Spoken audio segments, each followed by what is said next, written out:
What's up, everybody, and welcome to Grammar Minute. This week, we're talking about auxiliary verbs. Stay till the end so that you can get the best of the information, and make sure to subscribe to our channel.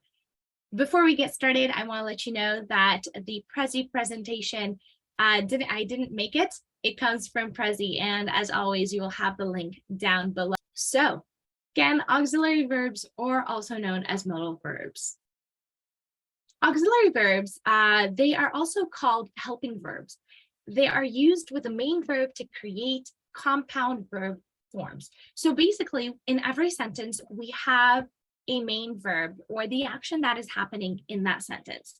With modal verbs is a little bit different, or auxiliary verbs. Either way you say it, it's totally fine.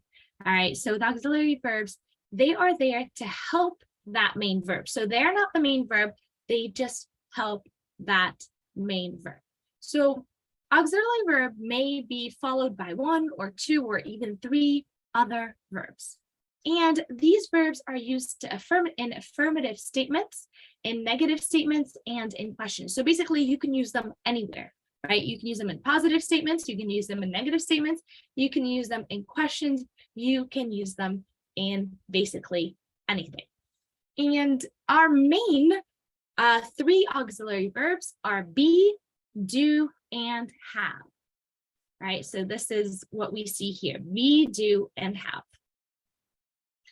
The verbs be, do, and have are special because they can be used as an auxiliary verb or a main verb. So sometimes you see the verb to be and you're like, oh, Rita, when you say the sky is blue, is the main verb.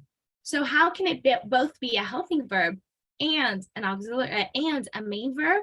Well, it depends on the sentence. Typically, if it's followed by another verb, then it is an auxiliary verb. Of course, with the exception of present continuous, past continuous, and future continuous or progressive, right? So we know that these verbs are followed by another verb and they're helping that main verb. They are not the main verb, but they can be used as such. Cool. So for example, we have subject verbs like I'm a student. Here, the verb to be is the main verb. She does her homework at night. Here, the verb does or do is the main verb. It's not helping anything else. It's standing on its own. Tom has two dogs. Again, we see all three of those as an example of what it looks like to have them as a main verb.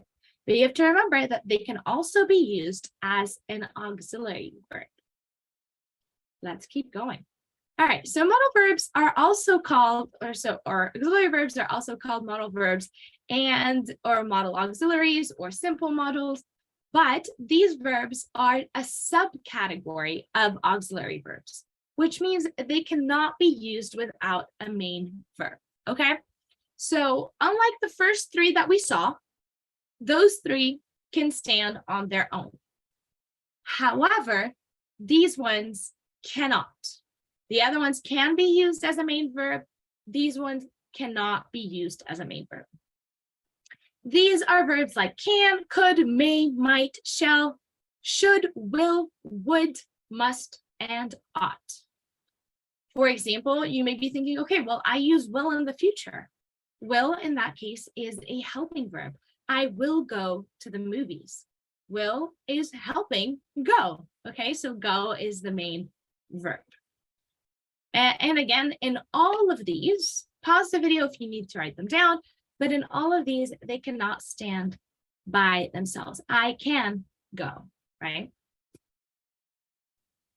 While the meaning and the usage of these modal verbs are complicated or is complicated, grammar is simple.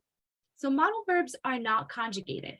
Unlike other verbs, they don't have a different conjugation when you're using it with the first person, second person, third person. It continues to be the same, right? I can, he can, she can, we can.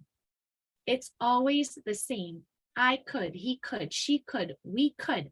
It's always the same. So that's always a positive thing. No matter where you put it, it will always look the same. So you don't have to worry about conjugation. So that is great.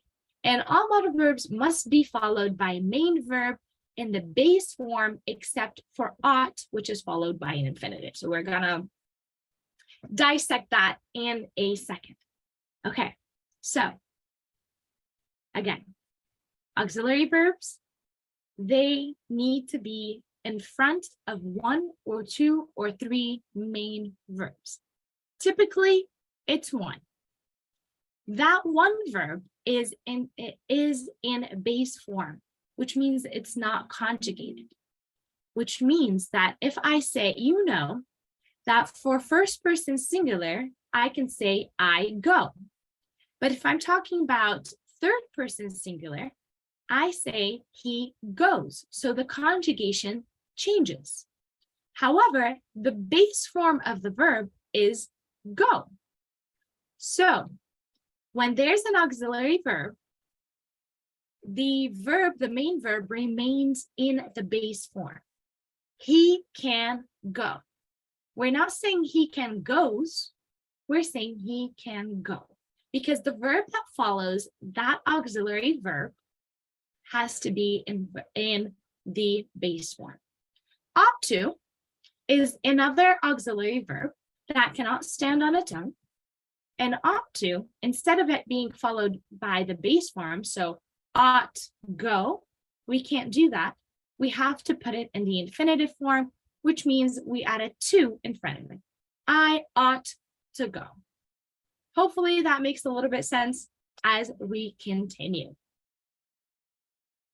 All right, so the subject modal verbs, main verb or base form, they can come. Mike should walk. You can see that come is in the base form. Mike should walk. You must go. He will wait. She ought to study, right? Because it's incorrect. We have to put to. They're all in the base form with the exception of ought to. It has to have to after it. Ought to study, ought to travel, ought to play. All right? Yay. Okay, let's continue. So, many English learners make the mistake of placing an infinitive after every modal verb. This is not correct. You don't want to do that. That only happens after ought to. Okay? So they can to come is not correct. They can come. Mike should walk. We can't say Mike should to walk. We can't say you must to go. That doesn't work, right? We have to have it in the base form, no to, except when we are talking about ought to. Okay, or ought, then you have to have the to after. In the statements, the word order is the subject, the modal verb, and then the main verb. So Tom and Sue might arrive later. We see that Tom and Sue is the subject, might is our auxiliary verb, and arrive is our main verb. And that's the order. You always have your subject, you have your auxiliary, and you can have more than one auxiliary, right? And then you have to have your main verb. Everyone can swim. To continue, okay.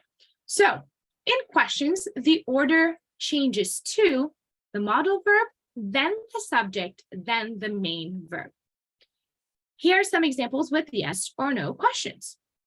We have, can they come? Can is our auxiliary, they is our subject, and come is the main verb. Should Mike drive? Again, auxiliary, subject, and then the main verb. And then here are some questions with the WH questions, or some examples with WH questions.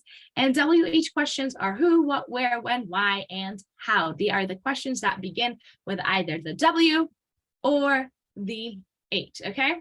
So what we have is the WH, and then the module, then the subject, the verb subject, and then the main verb. So when, that's the WH, can is our module, they is our subject, and then eat. So it's almost identical to the other one, except we just add the WH question. So when can they eat? How could they walk, or how could he walk? Okay.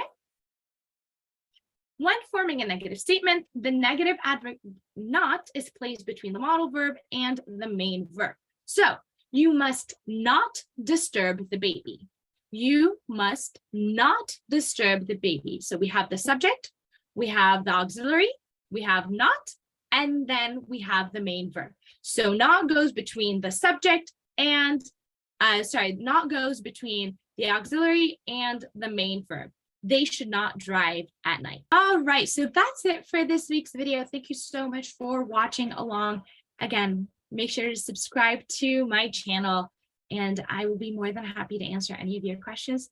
That's it for tonight, and I will see you in the next video. Bye for now.